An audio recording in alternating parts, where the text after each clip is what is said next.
আসসালামু আলাইকুম রহমতুল্লাহি বারাকাতুহু। সারাদিন বাড়ি কি করো, এই কথাটা শুনে স্ত্রীরা অনেক ক্লান্ত হয়ে যায়।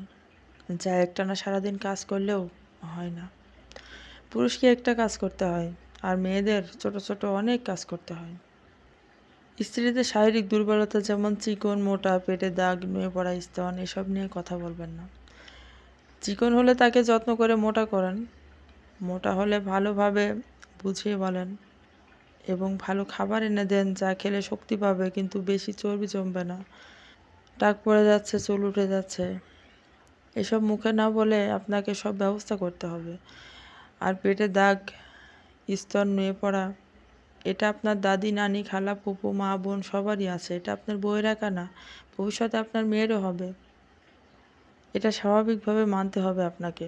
একজন পুরুষেরও অনেক সমস্যা থাকে, কিন্তু অনেক স্ত্রীরা স্বামীকে ভালোবাসার কারণে এবং স্বামী লজ্জা পাবে, ছোট হবে এইভাবে বলে না, বছরের পর বছর গোপন রাখে। স্ত্রীর মা বাবা ভাই বোনকে কখনো গালি দিবেন না। যে স্বামী মা বাবা ভাই বোনকে গালি দেয়, তার বউ মনে মনে তাকে ঘৃণা করে, নিয়ম অনুযায়ী সংসার করে, ছেড়ে দিতে পারে না। তাই জীবন এবং সংসারে কোনো বিপদ আসলে সব দোষ স্ত্রীর উপর চাপাবেন না। কোনোদিন স্ত্রীকে বলবেন না যে তোমাকে বিয়ে করে বড় ভুল হয়েছে, কেন যে বিয়ে করলাম, আমার কপাল এত খারাপ। এসব কথা শুনে স্ত্রীর কলিজায় তীরের মতো বিঁধে, জানেন, আল্লাহর আরশ কেঁপে ওঠে। তোমাকে আর ভালো লাগে না, এই কথাটা বলবেন না। যাতে ভালো লাগে সেই ব্যবস্থা করবেন। স্ত্রীকে ভালো পোশাক দিবেন, পরিষ্কার পরিচ্ছন্ন হওয়ার জিনিস দিবেন, সময় দিবেন, সুযোগ দিবেন, ভয় নয় ভরসা দিবেন। ছেলেদের আল্লাহ তাআলা বেশি শক্তি দিয়েছেন, বুদ্ধি দিয়েছেন। তাই জীবনে যত সমস্যা আসুক, নিজে ভেঙে না পড়ে স্ত্রীকে সাহস দিবেন। খাবার খাওয়া নিয়ে বিদ্রূপ করবেন না। বেশি খায়, সারাদিন খাইতেই থাকে, খেয়ে আমার সব ধ্বংস করলো, এসব বলবেন না কখনো। কোনো কাজ জানে না, বাপের বাড়ি কি শিখে আসছে জানেন? 15-20 বছর বয়সে একটা মেয়ে সব কিছু শেখে না। সময় দিলে, মা হলে সব শিখে যায় প্রয়োজনের তাগিদে। অনেক স্বামী আত্মঅহংকারের কারণে শ্বশুর বাড়ি যায় না এবং স্ত্রীকেও যেতে দেয় না, বলে গেলে একবারে চলে যাও। এমন করবেন না কখনো। শ্বশুরবাড়ি আদর আপ্যায়ন মনের মতো না হলে কাউকে বলবেন না, বউয়ের সামনেও না, পেছনেও না।